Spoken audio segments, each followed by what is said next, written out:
Regularly paid rural hardship allowance and contra entries for 4 officers have been effected for the affected officers in accordance with the Public Service Management Circular.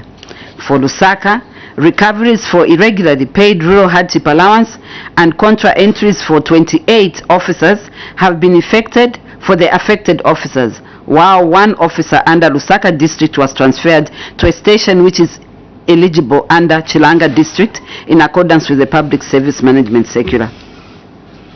The provincial education officers for the cited provinces were charged and have since exculpated themselves. Documents have been attached. Kindly refer to Appendix 18. Irregular payment of double salaries. Employee number 00252102, Lusaka Province. The Ministry acknowledges the Auditor General's observations regarding the irregular payment of double salaries to 1 officer. The committee may wish to note that the officer was a sanitary orderly under Lusaka Province before he was appointed to the civil service as a class teacher I in April 2024 under Northwestern Province. However, due to a system error, the payroll end user could not pick the officer's record at the time of pre-hiring of the officer as a class teacher, and this resulted in a double entry and payment of salaries under Lusaka and Northwestern Province payrolls respectively. The committee may further wish to note that recoveries for the double salaries have been effected for the officer and documents have been attached. Kindly refer to Appendix 19.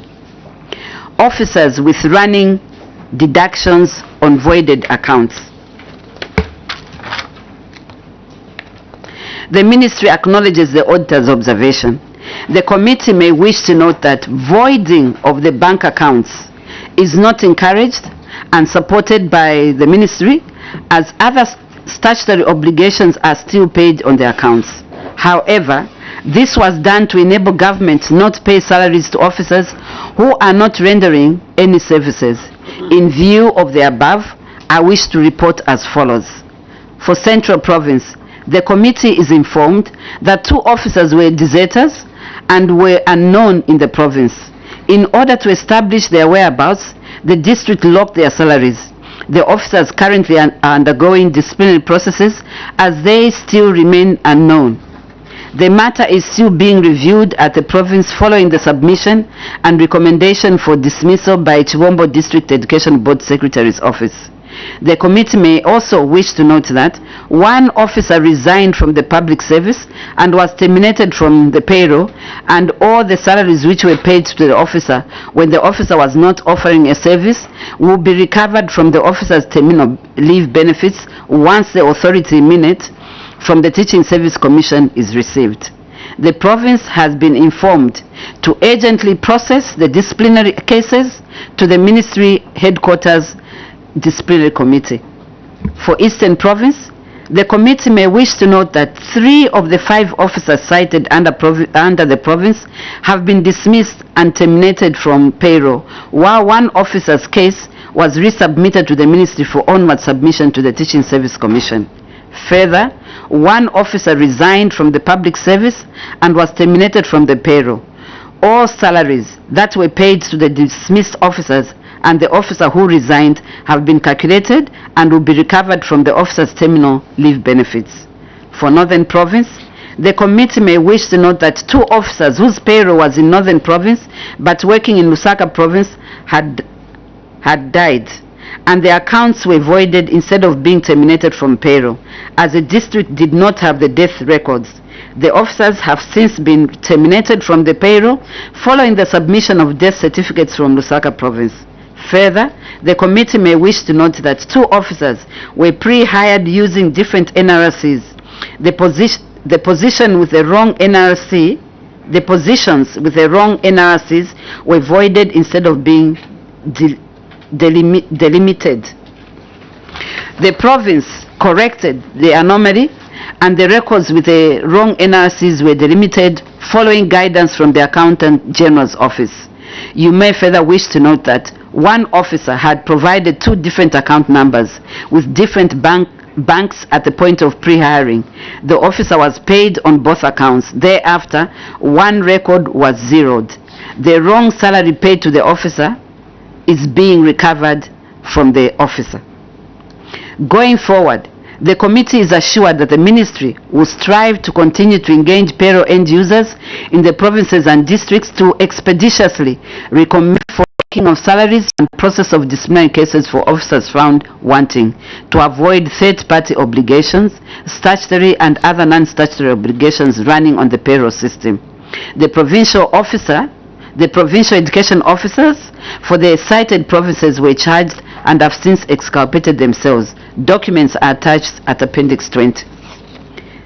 Misplacement of payroll area. The ministry acknowledges the Auditor General's observations that a total of 4,575 officers at the 22 stations drew salaries from pay points that were different from their physical stations. I wish to submit that this was caused by the ministry's need to address teacher shortages and imbalances experienced in the various provinces.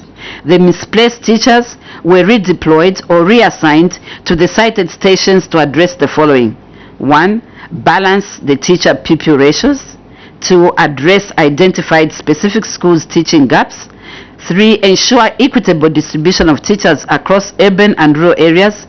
And 4. The demand to operationalize schools without establishments.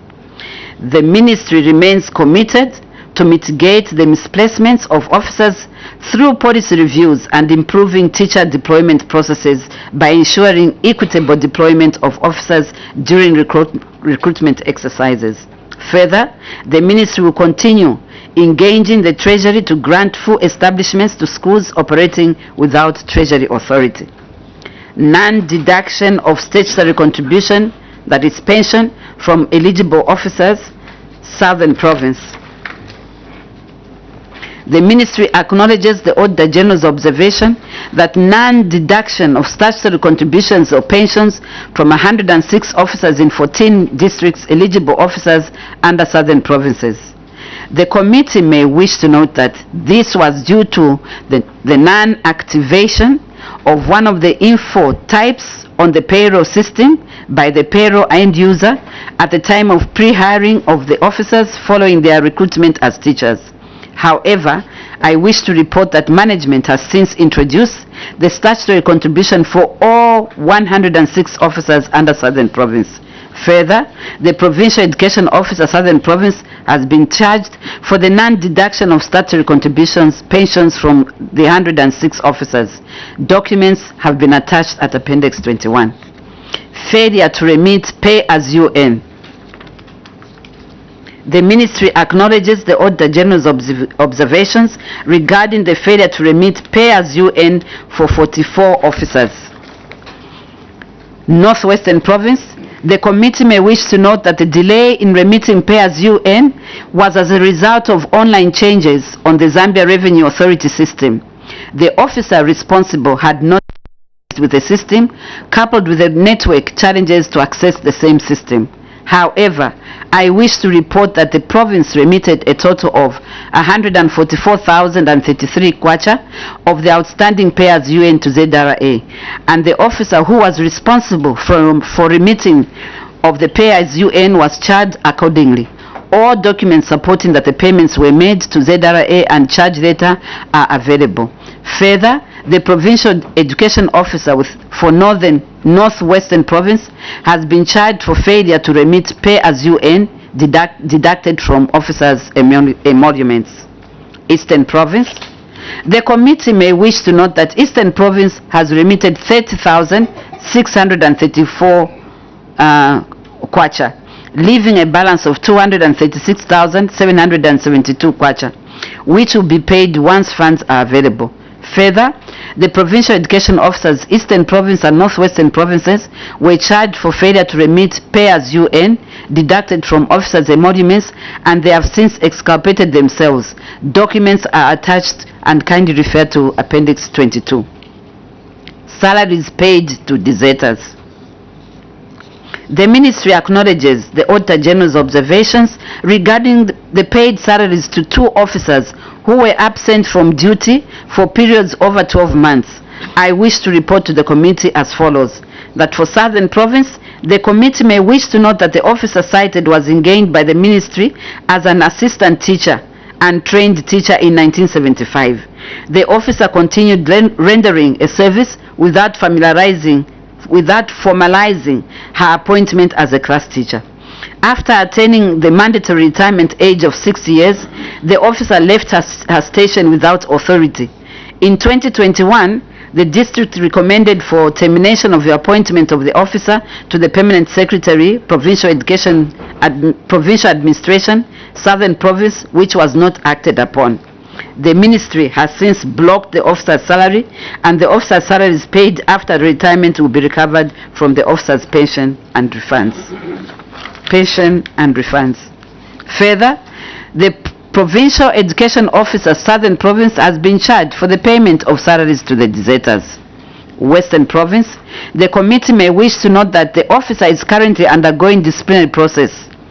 The Provincial Education Officer has resubmitted the recommendation for dismissal of the officer following his continued absence from duty. The officer's salary has been locked to avoid loss of government revenue. Further, the Provincial Education Officer, Western Province, has been charged for the delay in processing the recommendation for staff dismissal of the officer from the public service. Documents have been attached at Appendix 23.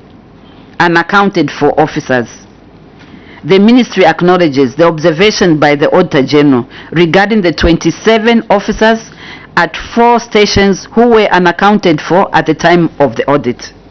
And I wish to submit that in Northern Province, the committee may wish to note that 11 officers are actually available and providing a service. The officers were erroneously omitted from the staff returns due to delayed moving payroll stations for officers who have been transferred outside the province and failure to update staff returns. The officers have been identified as per attached updated staff returns and transfer letters for officers transferred provided. Further confirmations from head teachers that the officers are available and are providing a service has been made. Lusaka Province. The committee may wish to note that the 15 officers are actually available and providing a service. The officers were erroneously omitted from the staff returns at verification stage. The officers have been identified as per attached updated staff returns and head count forms, and confirmation by the head teachers that the officers are available and are providing a service. In Southern Province, the committee may wish to note that the unaccounted for officer under Southern Province is a class teacher sitting on payroll under Muoyo Basic School in Nalolo District, Western Province. The officer with employee number 00362249 was wrongly captured as an accounted for officer under Nalolo District. Nalolo, it has to be Western Province, I beg your pardon. It's Western Province, not Southern Province. The officer was not captured on the staff returns under Southern Province, as the officer was serving as a class teacher in Western Province.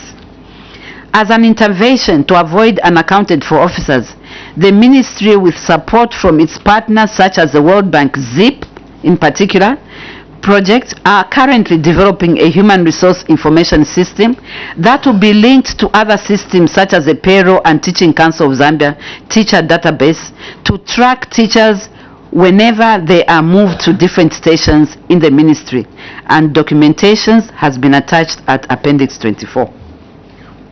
Irregular payment of officers on integrated default positions, Northern Province.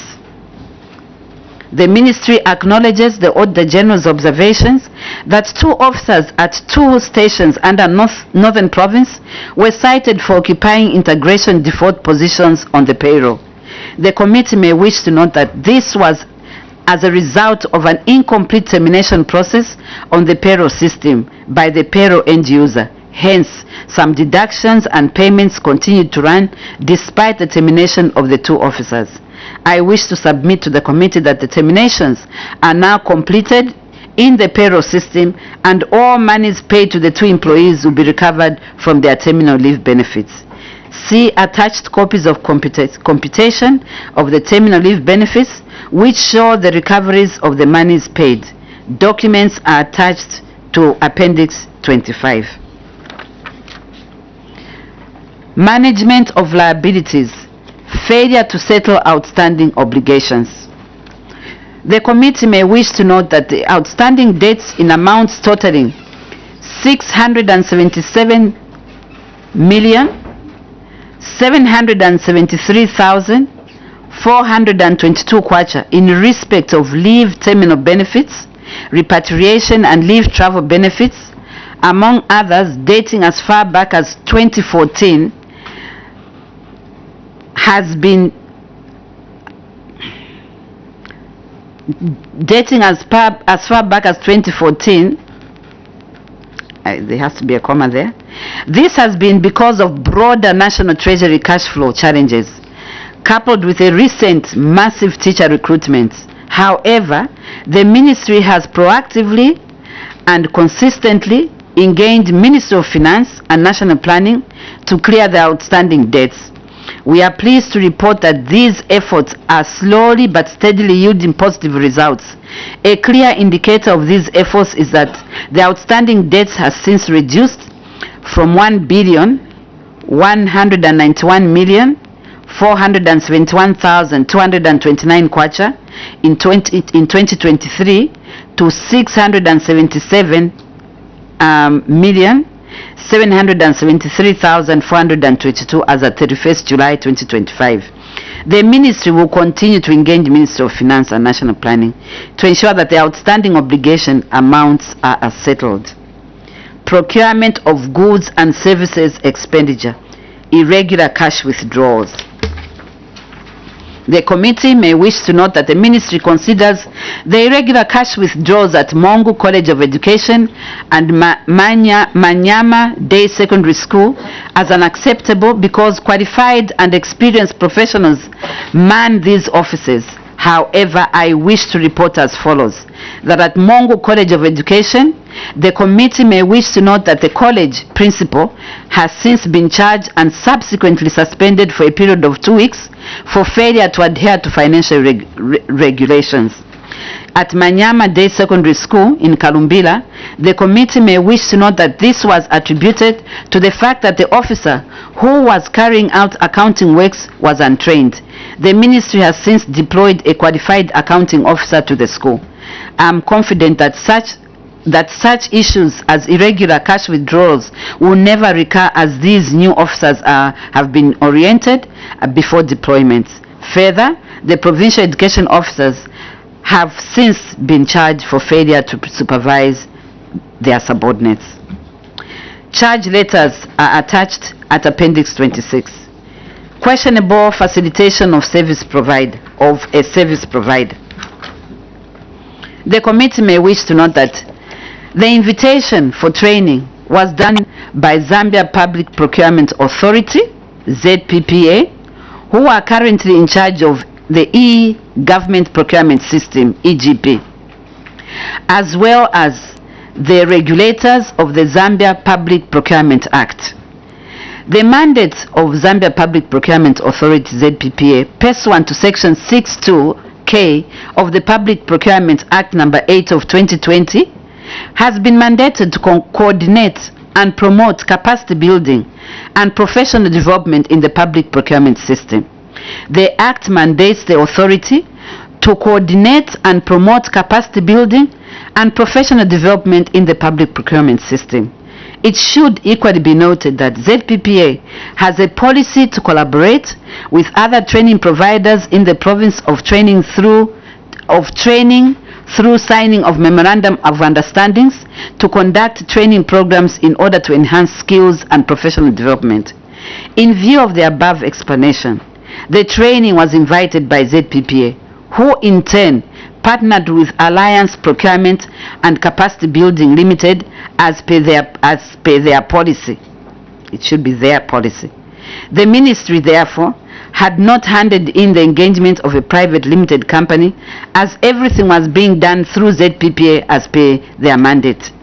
Documents to confirm collaboration between Zambia Procurement ZPPA and Capacity Building Limited and Alliance Procurement Capacity Building Limited are attached. Kindly refer to Appendix 27. Failure to obtain clearance from ZRA before payment. The committee may wish to note that the failure to obtain clearance from ZRA before payment was largely as a result of not having qualified and trained procurement officers in the stations. I wish to report to the committee that in October 2024, the Ministry was given Treasury Authority to recruit 126 procurement officers across the country and a further 11 procurement officers for the colleges. The Zambia Public Procurement Authority, in collaboration with other partners, will be conducting a training on the public procurement regulations, and Ministry will ensure that the newly recruited procurement officers are trained in the public procurement regulations. With the recruitments and the trainings, we are confident that the incidences such as the failure to obtain clearance will never reoccur. Copy of the training of the Treasury Authority to recruit procurement officers is also attached at Appendix 28. Failure to withhold tax. It is regrettable to note that the cited institutions could not withhold value-added tax when they are mandated to do so. I wish to report as follows. In Copperbelt Province, Quito College of Education, the supplier in question were registered under turnover tax and not value-added tax. Therefore, the institution could not withhold tax on the supplier. At Chiwala STEM School, the school did not withhold VAT because they did not have a qualified procurement officer to give advice to management. All procurement matters were performed by an untrained officer. The Ministry has recruited procurement officers at district level who are providing close monitoring to the school. Therefore, I am confident that such matters as failure to withhold tax will not reoccur. Mongu College of Education, Western Province, the amount cited was part payment to the contractor as the college was owing the supplier. I wish to report that the final amount has since been paid and VAT remitted to ZRA. In Lusaka Province, I wish to report that both Likasa Secondary and Matero Secondary Schools did not withhold VAT because they did not have a qualified procurement officer to give advice to management. All procurement matters were performed by untrained officers, that is class teachers. The Ministry has recruited procurement officers at district level who are now providing close monitoring to the schools. Therefore, I am confident that such matters as failure to withhold will not occur. Irregular engagement of Build Zambia 2064. Yes, just for guidance, you can skip that point 5, as that one has been resolved. Oh. Thank you, Chairperson. So you go to failure to secure title deeds, and I get to different answer. Yes, sir. You can proceed. Failure to secure title deeds. Section 41(4) of the public sorry, sir. I beg your pardon, Chair. Failure to secure title deeds. The committee may wish to note that the delays in acquiring title deeds are primarily attributed to the inherently lengthy statutory administrative procedures involved in land titling, coupled with unforeseen delays in receiving necessary feedback and clearances from relevant external agencies at certain stages. The process of securing title deeds for the cited stations is actively ongoing and currently at various stages across respective institutions. The Ministry acknowledges that the process has been protracted. However, notwithstanding these challenges, the Ministry is employing proactive measures to expedite the process. Infrastructure development, delayed completion of rehabilitation works, Lusaka Province Education Office. The committee may wish to note that the contract had expired before works could be completed. However, I wish to the contractor was re-engaged complete the outstanding currently works up. Management of schools, failure to comply with the standards, toilet to pupil ratio. The committee may wish to note that the toilet to pupil ratio shortfall is primarily attributed to the increased enrollment resulting from the free education policy, which has significantly expanded access to education for vulnerable groups, girls, and previously school children. The surge in learner numbers has placed considerable pressure on existing sanitation infrastructure, leading to non-compliance with the stipulated standards.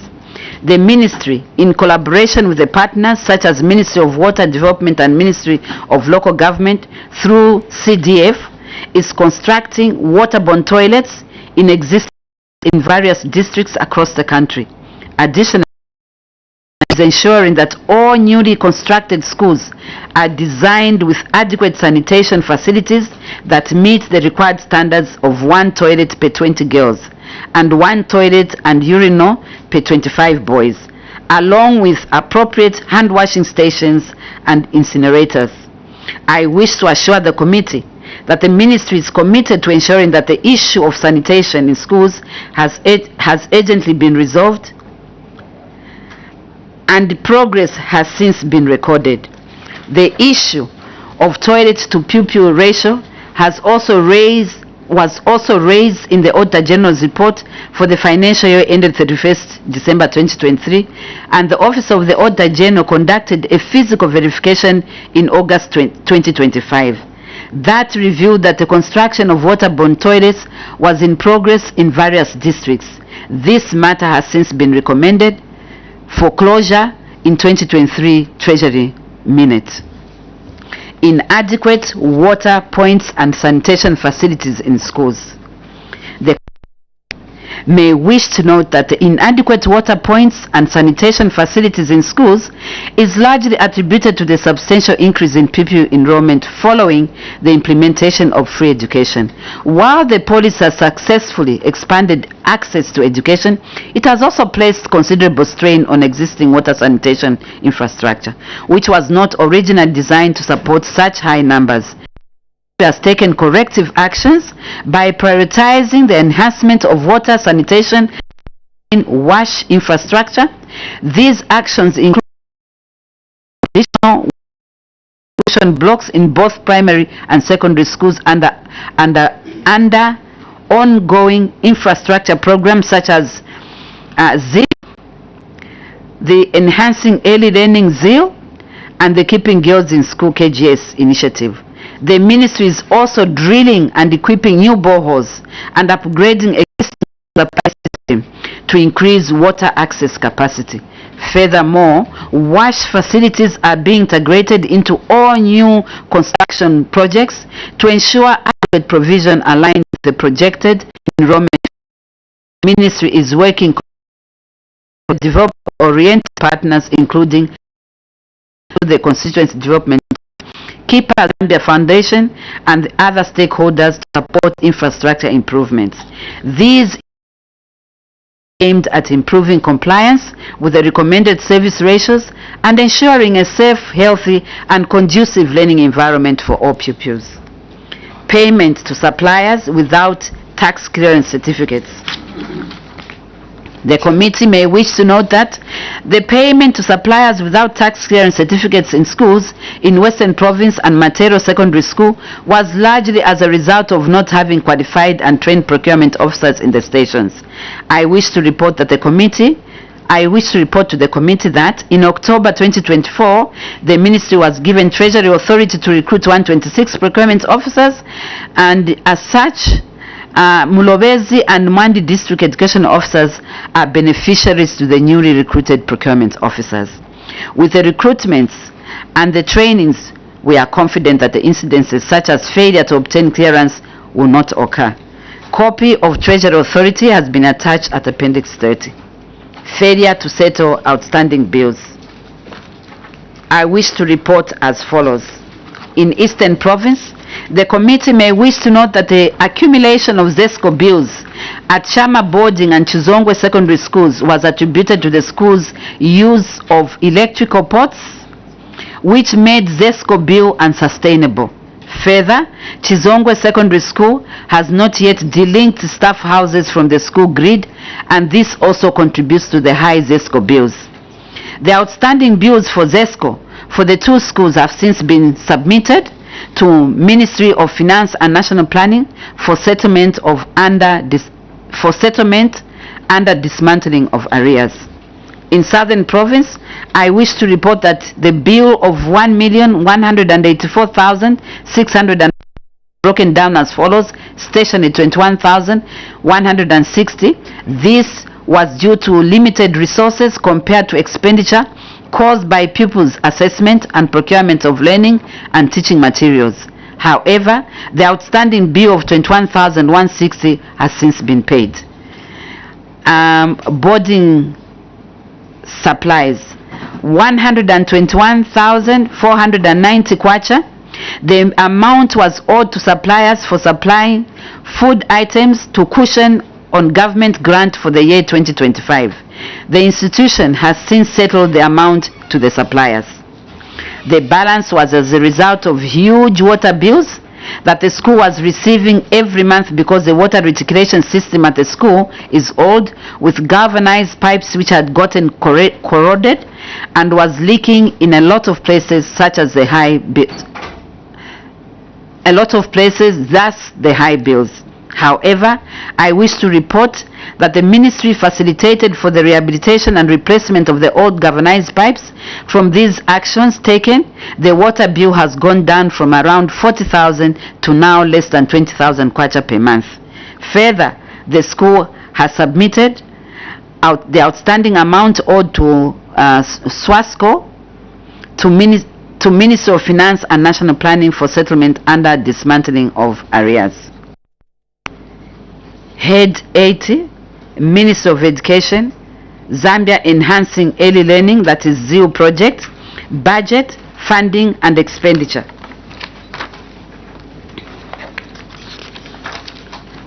On page 59, the committee may wish to note that the total committed funds amounted to 515,397,515 kwacha.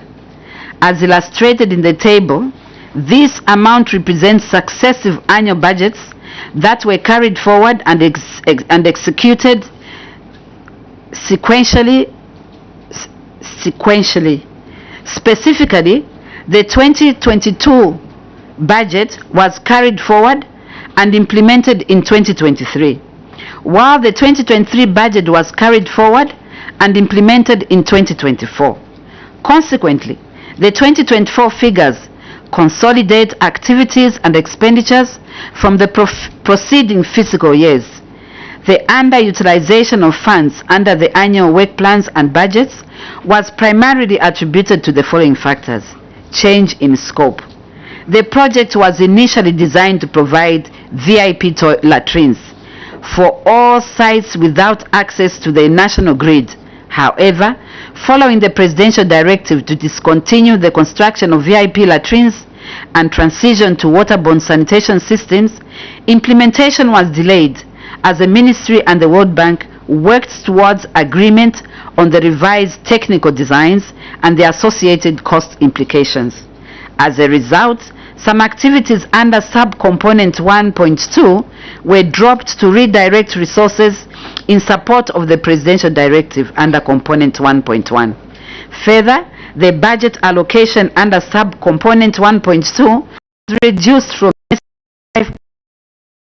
as reflected in the original PAD to $1 million. During the period under review, all activities under subcomponent 1.2 were placed on hold pending project restructuring, resulting in underutilization of funds. Delays in conducting pre-construction activities. Pre-construction activities, including training for the provincial and district teams, experienced significant delays due to the rescheduled challenges and staff availability. These delays slowed the initiation of field activities despite the availability of funds for construction under the annual work plan budgets. Non-availability of GRZ funds for execution of performance-based conditions activities, delays in the initial stages of project implementation, combined with limited resources required to finance the achievement of performance-based conditions, place the project off track. Several planned activities linked to PBCs could not commence on time due to delayed disbursements of corresponding funds from the ministry and delays in starting the construction. It is important to note that the 2022 and 2023 budgets largely focused on pre-construction activities, the PBC requirements. The annual work plan of 2024 variance analysis report, together with the annual work plans and budgets of 2022, 2023 and 2024, as well as the implementation status report, are attached. Please refer to Appendix 31. Audit findings: component delayed completion and commencement of phase 1 construction of ECE hubs. On page 62, the committee may wish to note that the delayed completion and commencement of phase 1 and phase 2 construction works for ECE hubs centers under ZEO project. The delays experienced were largely attributed to procurement challenges at district level. You may wish to note that the procurement thresholds for schools and district education board secretaries offices were previously very low, resulting in the need for project implementation committees to submit requisitions through DEBs, who in turn submitted procurement requests to the respective councils for approval. Additional layer of bureaucracy significantly prolonged procurement processes. However, you may wish to note that the procurement threshold at district level has now since been revised upwards to 1 million kwacha, enabling decentralization and faster decision making. Additionally, procurement officers have been deployed to both provincial and district levels to strengthen compliance and reduce dependence on the councils. Notwithstanding the delays cited, the project has registered substantial progress across all the 45 intervention districts, with works currently at the following level: 60 centers at completion stage, 20 centers at roofing stage, 50 centers at gable level, and the remainder are progressing below window level. With respect to the 13 schools referred in the audit report, works have since advanced, and each is at different stages of construction progress, as illustrated in the attached table. Chair, I think I can proceed without going through that table. Thank you so much. The ministry is committed to strengthening systems and enhancing efficiency to ensure that project timelines are met, procurement processes are streamlined, and infrastructure delivery is accelerated. The infrastructure current implementation status report is available for audit verification. Failure to undertake trainings. Wasteful expenditure, change of site. The committee may wish to note that the two projects under ZEPCO, ZEO, and ZIP have only one environmental specialist responsible for handling all environmental and social safeguards matters for 222 ECE centers and 120 secondary school construction sites nationwide. Prior to site validation, the project trained senior planning officers and district planning officers on site screen, and the screening tool was shared for them for use during validation. Therefore, the trained staff were delegated to undertake site screening and validation on site. And based on the information received during the initial validation process, the environmental specialist cleared the site with the World Bank and later conducted a follow-up visit. It was during this visit that the anomalies were identified.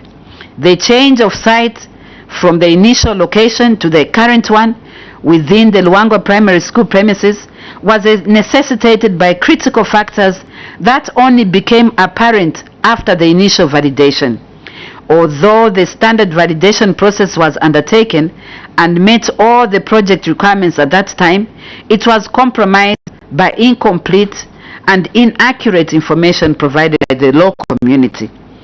Subsequent and site visits revealed that the initial site fell within a recognized elephant corridor, posing serious social and environmental risks.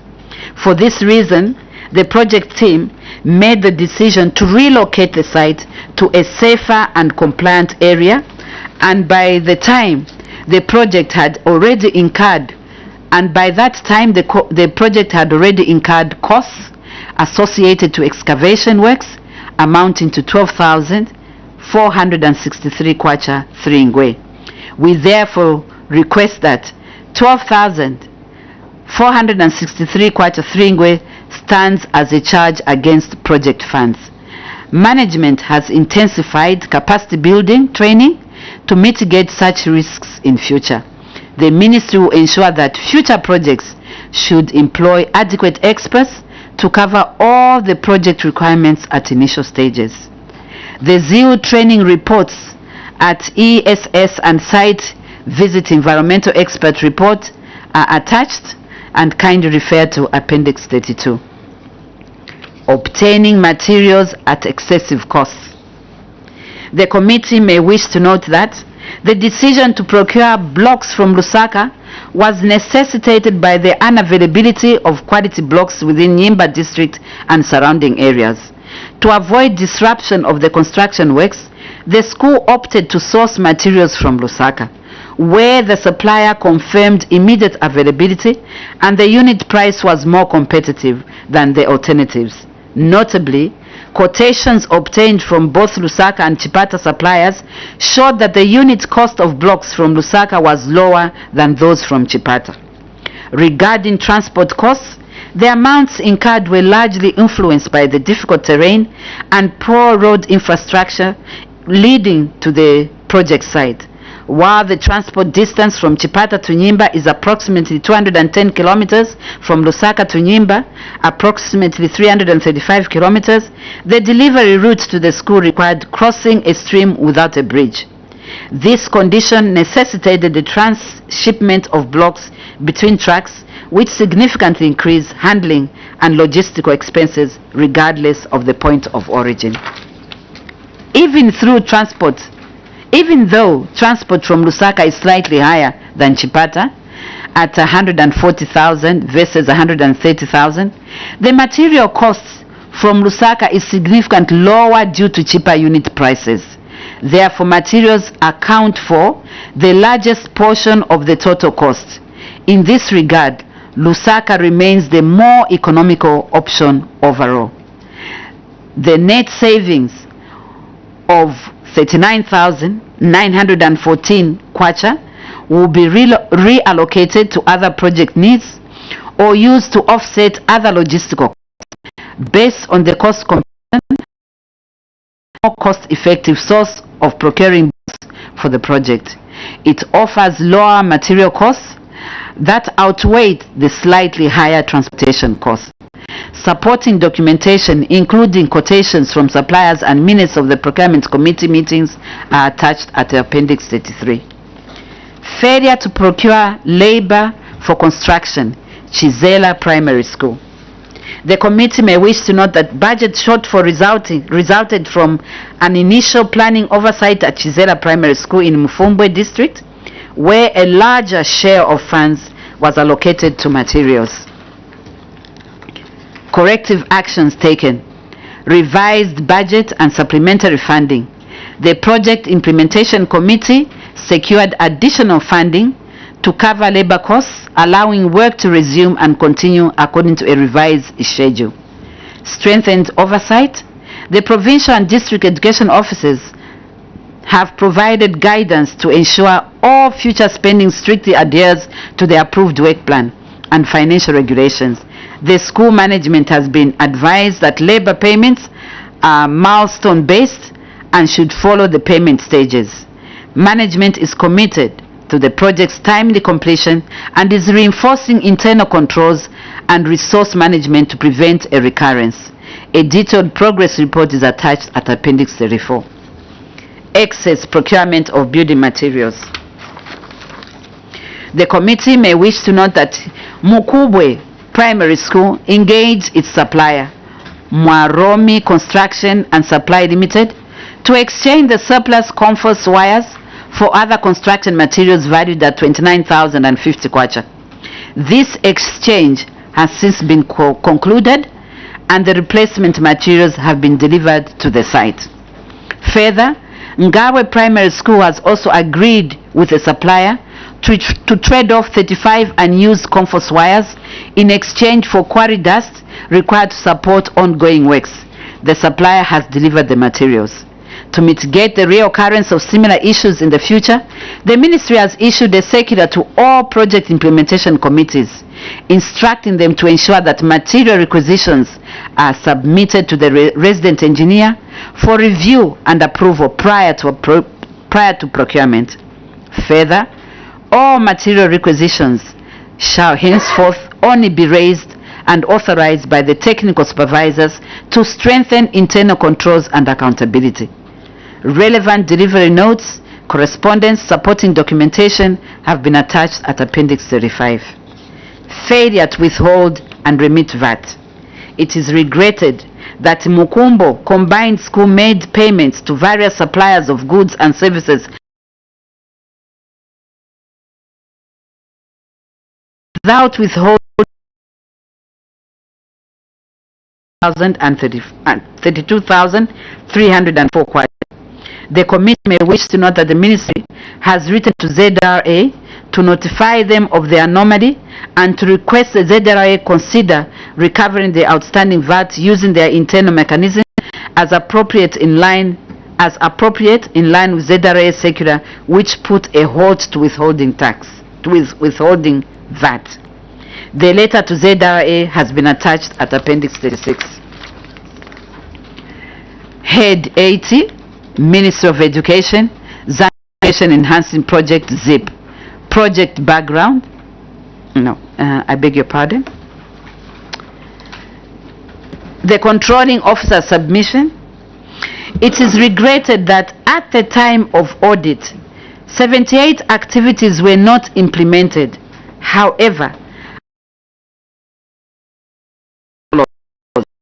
82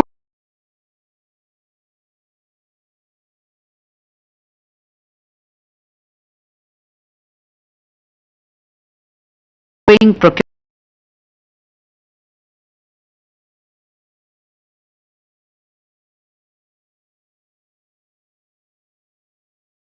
the World Bank and the government conduct biannual project implementation support missions to assess progress towards achieving the project development objective.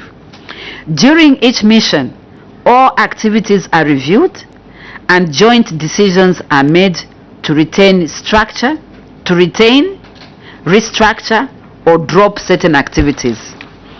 In previous missions, it was determined that some activities were redundant or repetitive. These were therefore dropped and the associated funds reallocated to other priority areas of the project. The decision to drop these activities does not negatively affect the achievement of the PDO. This is a summary according to the table. Chair, if you can allow me, I will just move and proceed to the next. You can proceed, please. Thank you. Audit of annual performance under utilization of committed funds.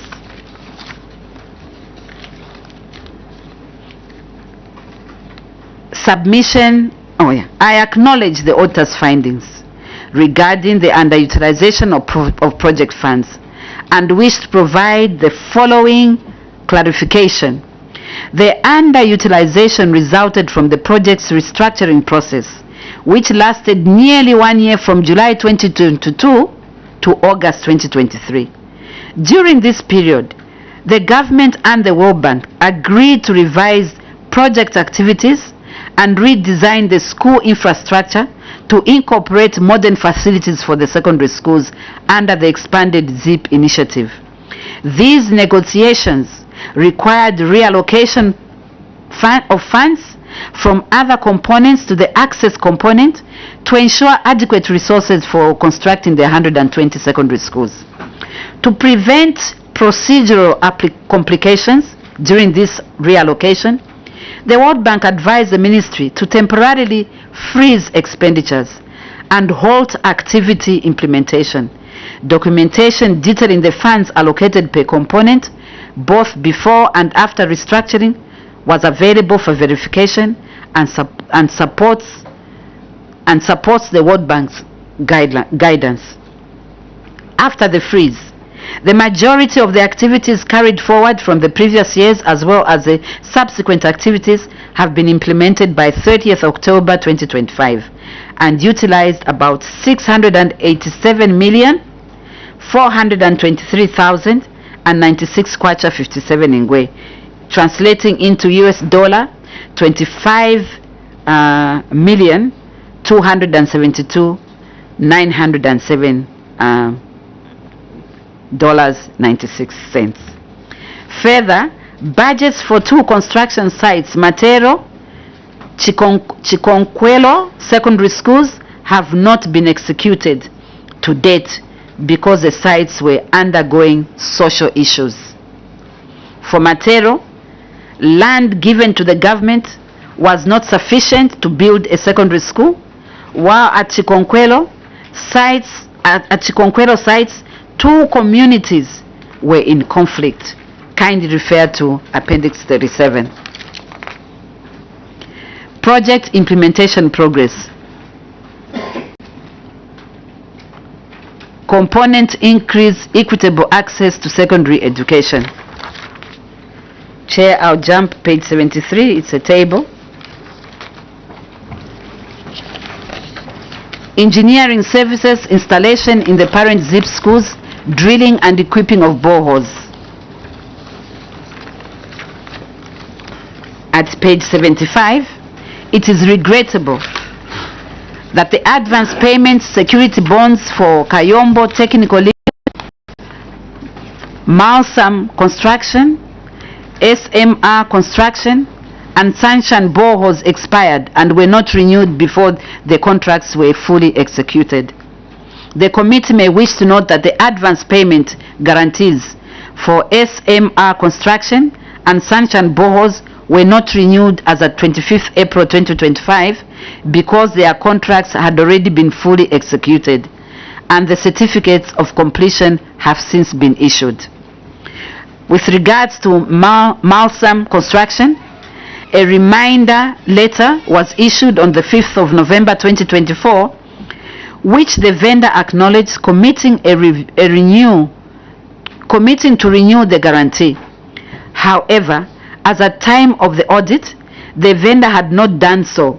Consequently, demand notices have been issued and the contractor has been reported to Zambia, to ZPPA and the Attorney General's office. For Kayombo Technical Limited, a demand notice was issued for the refund of the advance payment along with claims for liquidated damages and penalties for non-performance. The contractor has been reported to ZPPA and the Attorney General's office.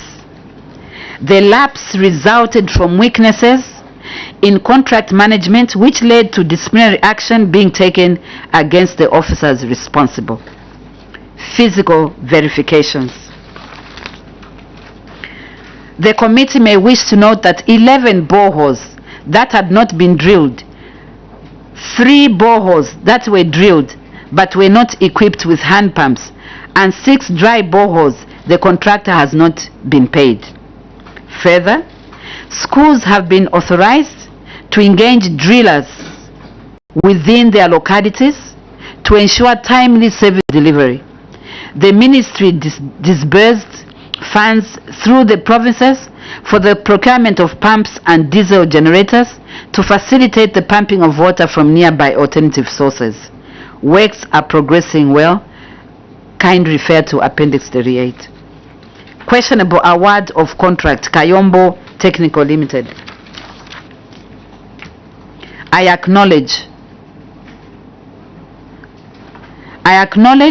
the auditor's findings and wish to clarify that although the bidding document included a requirement for bidders to have 5 years of construction experience, this criterion was not reflected in the electronic government procurement EGP system.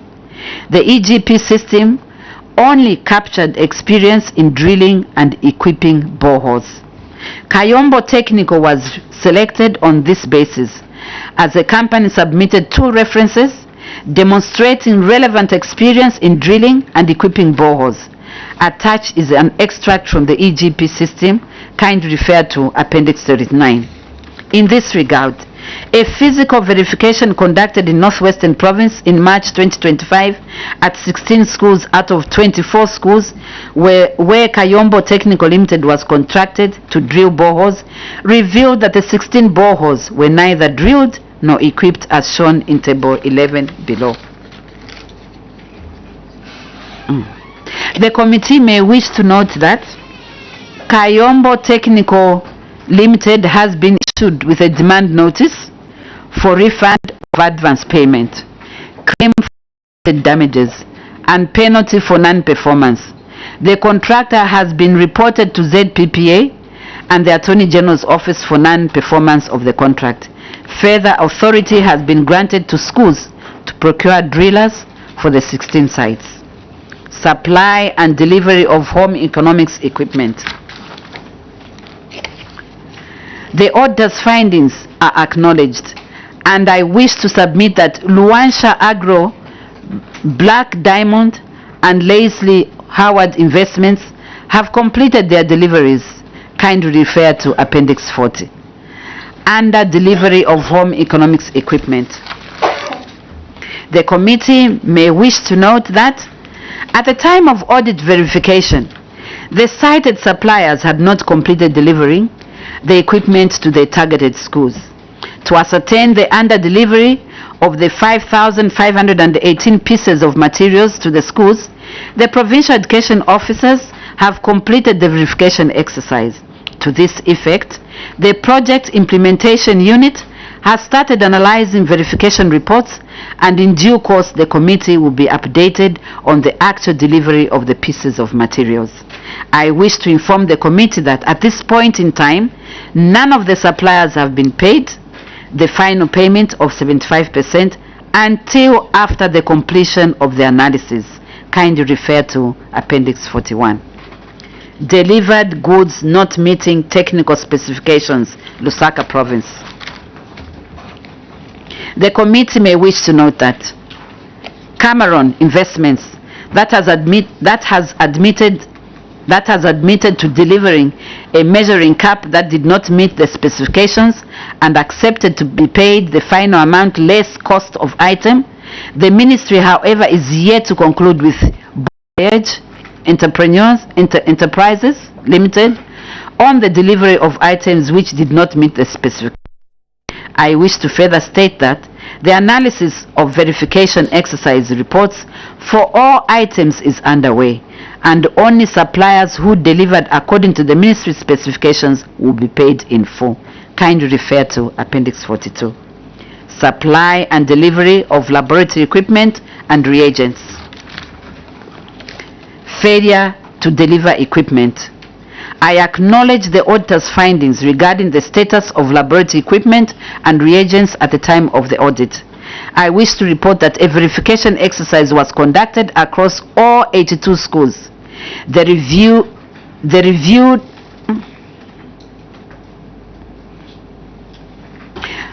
verification revealed that, Chair, sorry, I have to add that to make it, yes. The verification revealed that 3 companies supplied according to the contract, that is Gabavnira Enterprise Limited, Advanced Products, and Quantum Laboratories.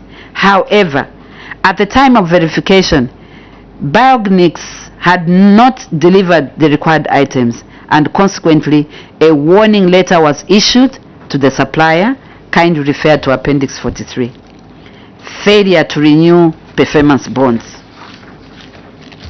I acknowledge the lapse regarding the failure to renew the performance bond.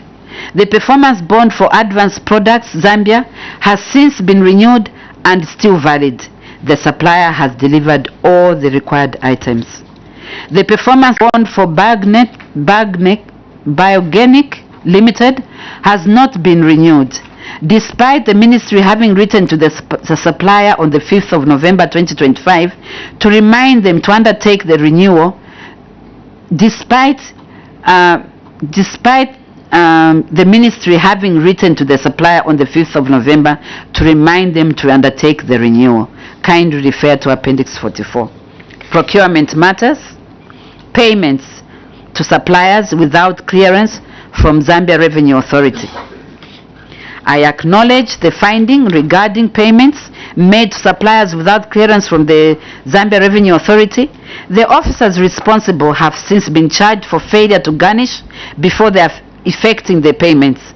Further, capacity building trainings have been conducted during the financial management monitoring by the Provincial Education Office to prevent recurrence of such lapses, and delivered building materials. It is regretted that building materials worth 4,927,141 kwacha were not delivered to Lwamala Secondary School in Ngabwe District at the time of the audit verification. I wish to submit the following. Materials worth 1,720,677 have so far been delivered.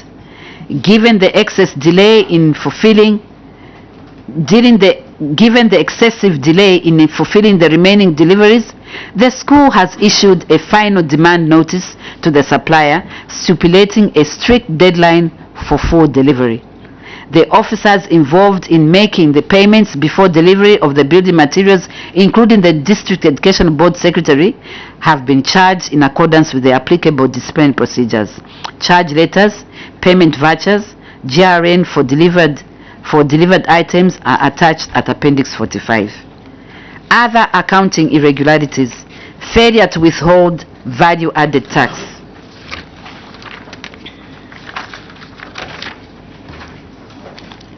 The committee may wish to note that tax for Nyakulenge School was subsequently remitted.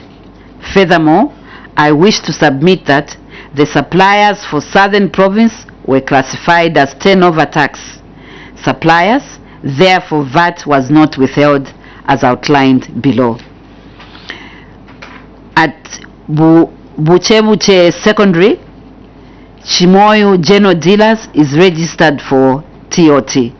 Batsira General Dealers is registered for TOT. Irvin General Dealers is registered for TOT. Formac Hardware and Electrical is registered for TOT. Chinha Enterprises Limited is registered for TOT. And Dennis Company Limited, the VAT was paid by the supplier. In Chikani, at Chikani Secondary, Chiona Simbiwe Hardware Supplies is registered for TOT. Katwezele Day Secondary, Hazida E-Zone Limited, the VAT was paid by the supplier. Proof of payment to ZRA from Nyakulenge Day Secondary School is attached at Appendix 46. Chairperson and the committee, I submit and thank you so much. Thank you so much, PS, for your submission. Quite a bulky submission. Honorable colleagues, we can proceed for points of clarifications and questions. PS, we want to thank you most sincerely for coming to make your submission before this honorable committee. We'll meet you tomorrow at 9:30 so that we can start our questioning or points of clarification from the different paragraphs which you've submitted. We thank you most sincerely with your team for being with us from morning and this afternoon. We are very grateful. Let me take this opportunity, PS, to lift immunity conferred before you. That is been lifted.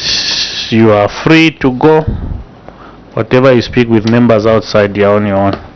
Thank you so much, PS. Thank you so much, Chair and the committee.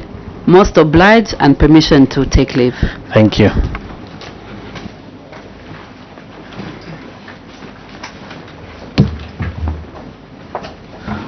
Colleagues who adjourn also, but you can go and rest. I'll make sure I take you to heaven. Thank you so much. Auditor General, Accountant General, we are grateful. We'll see you tomorrow at 9:30. Thank you.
Parliament TV, bringing Parliament closer to you. Meet James. James has been searching for happiness for years. So we asked locals to point him